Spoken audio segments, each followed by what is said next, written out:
Kelly Rowland says she doesn't know Excel.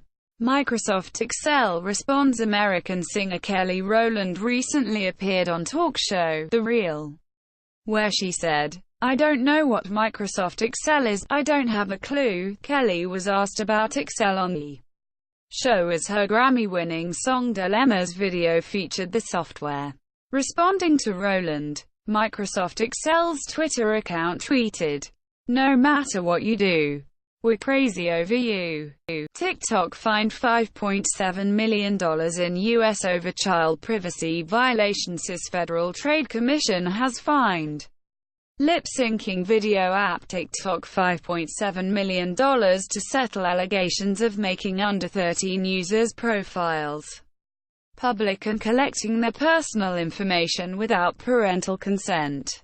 TikTok was allegedly aware of the issue and did not act despite several complaints. Notably, Tamil Nadu has also demanded a ban on TikTok over concerns of cultural degeneration of youngsters. Microsoft adds feature to import Excel data by taking photos. Microsoft has added a new feature to the Excel app that lets users take a photo of a printed data table and converts it into a digital, editable spreadsheet. The AI-powered feature uses image recognition technology to identify information. The feature is presently being rolled out to Android users and will be available on iOS soon, Microsoft said.